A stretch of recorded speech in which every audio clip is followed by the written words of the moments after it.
Hi friends, welcome to my channel Chris's kitchen recipe. இன்னைக்கு நாம பாசிப்பருப்பு ஜவ்வரிசி பாயசம் எப்படி பண்ணுறது தான் பார்க்க போகிறோம். இந்த பாயசம் பண்ணுறதுக்கு ரொம்ப நேரம்லாம் ஆகாது. ஒரு 10 நிமிஷம் டைம் இருந்தாலே போதும், டக்குன்னு செஞ்சிடலாம். வீட்டில் இருக்க குழந்தைங்கள்லேருந்து பெரியவங்க வரையிலுமே விரும்பி சாப்பிடுவாங்க. இப்போ வாங்க இந்த ரெசிபி எப்படி பண்ணுறதுன்னு பார்க்கலாம். ஃபஸ்ட்டு இந்த ரெசிபி பண்ணுறதுக்கு வீட்டில் இருக்க ஏதாவது கப்பு இல்லைனா டம்ளரில் அரை கப் போல் பாசிப்பருப்பு சேர்த்துக்கோங்க. பாசிப்பருப்பை நம்ம வறுத்துட்டு சேர்த்தோம்னா பாயசம் ரொம்பவே நல்லாயிருக்கும். அதனால் பாசிப்பருப்பை நல்லா வறுத்துக்கோங்க. அடுப்பை மிதமான தீயில வச்சுட்டு வறுத்துக்கோங்க. பாசிப்பருப்பு இந்த அளவு வறுப்பட்டதுக்கு அப்புறமா ஸ்டவ் ஆஃப் பண்ணிவிட்டு ஒரு 2-3 டைம் நல்லா கழுவிக்கோங்க. பாசிப்பருப்பை கழுவுனதுக்கு அப்புறமா நீங்கள் எந்த கப்பால் பருப்பு அளந்தீங்களோ அதே கப்பால் 2 கப் அளவுக்கு தண்ணி சேர்த்துக்கோங்க. தண்ணி சேர்த்ததுக்கப்புறமா ஒரு டைம் நல்லா கலந்து விட்டுக்கோங்க. இப்போ நம்ம குக்கரை மூடிடலாம். குக்கரை மூடி வச்சுட்டு ஹை ஃப்ளேமில் ஒரு 5 விசில் விட்டு எடுத்துக்கோங்க. பருப்பு நல்லா வெந்து வரட்டும். 5 விசில் வந்ததுக்கப்புறமா விசில் நல்லா செட் ஆகி வரணும். அதுக்கப்புறமா குக்கர் ஓப்பன் பண்ணிக்கோங்க. இப்போ ஒரு மத்து இல்லைனா மேஷர் வச்சு நல்ல பருப்பை மசிச்சு எடுத்துக்கோங்க. நீங்கள் கரண்டியில் கூட நல்லா மசிச்சு எடுத்துக்கலாம். இந்த அளவுக்கு பருப்பை நல்லா குலைவாக மசிச்சு எடுத்துக்கோங்க. இப்போ இது ஒரு ஓரமாக இருக்கட்டும்.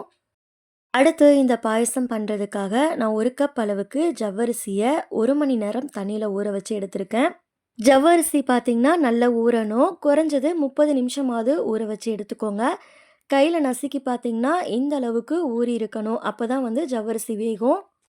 இப்போ ஒரு அடிகனமான பாத்திரத்தில் ஊற வச்ச ஜவ்வரிசியை தண்ணியோடையே சேர்த்துக்கோங்க. ஊற வைக்கும் போது நீங்கள் 2-3 டைம் நல்லா அலசிட்டு அதுக்கப்புறமா ஊற வச்சுக்கோங்க. இப்போ இது கூடவே 1/2 கப் அளவுக்கு தண்ணி சேர்த்துட்டு ஜவ்வரிசியை வேக வச்சு எடுத்துக்கோங்க. தண்ணி கொதிச்சதுக்கப்புறமா அடுப்பை லோ டு மீடியமில் மாற்றி மாற்றி வச்சுட்டு வேக வச்சுக்கோங்க. ஜவ்வரிசி வேகிறதுக்குள்ளேயும் நம்ம வெல்லத்தை கரைச்சி எடுத்துக்கலாம். பேனில் 2 கப் அளவுக்கு வெல்லம் சேர்த்துக்கோங்க. கூடவே வெல்லம் கரையிறதுக்காக அரை கப் போல் தண்ணி சேர்த்துக்கோங்க. அடுப்பை ஹை ஃப்ளேம்லையும் மீடியம் ஃப்ளேம்லையும் மாற்றி மாற்றி வச்சுட்டு வெல்லத்தை நல்லா கரைச்சி எடுத்துக்கோங்க. வெல்லத்தில் தூசி மண்ணெல்லாம் இருக்கும். அதனால் இது மாதிரி கரைச்சிட்டு அதுக்கப்புறமா இதை வடிகட்டிட்டு சேர்த்துக்கோங்க. இப்போ பாருங்கள், வெல்லம் நல்லா கரைஞ்சி வந்துடுச்சு. இப்போ ஸ்டவ் ஆஃப் பண்ணிவிட்டு இதை ஒரு ஓரமாக எடுத்து வச்சுடுங்க.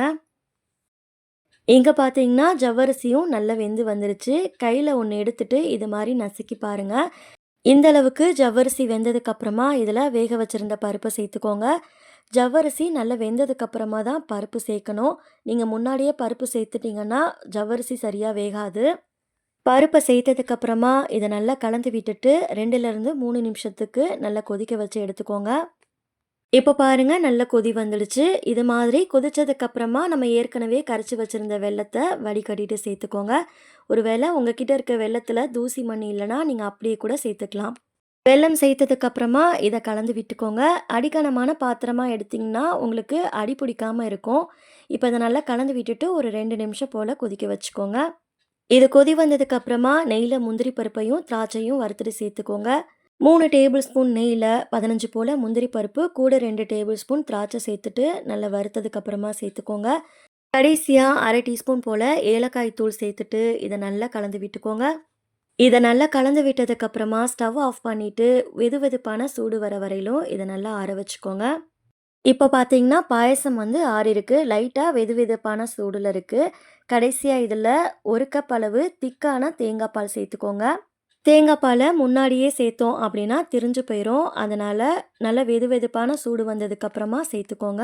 தேங்காய் பாலுக்கு பதிலாக இதில் பால் கூட சேர்த்துக்கலாம். பால் சேர்க்குற மாதிரி இருந்ததுன்னா காய்ச்சி ஆற வச்ச பாலாக சேர்த்துக்கோங்க. அவ்வளோதான், நல்ல தித்திப்பான பாசிப்பருப்பு ஜவ்வரிசி பாயசம் ரெடி ஆயிடுச்சு. இதை நீங்கள் வீட்டில் ஏதாவது விசேஷ நாட்களில் இல்லைனா சாமிக்கு பிரசாதம் பண்ணணும்னா செஞ்சு பாருங்கள். ரொம்பவே நல்லாயிருக்கும். வீட்டில் ஒரு டைம் செஞ்சு பார்த்துட்டு ரெசிபி எப்படி இருந்ததுன்னு கமெண்ட்ஸில் ஷேர் பண்ணிக்கோங்க. இந்த ரெசிபி உங்களுக்கு பிடிச்சிருந்ததுன்னா லைக் பண்ணி சேனலை சப்ஸ்கிரைப் பண்ணிக்கோங்க. நெக்ஸ்ட் ஒரு ரெசிபி வீடியோவில் பார்க்கலாம். தேங்க்ஸ் ஃபார் வாட்சிங். பபாய்.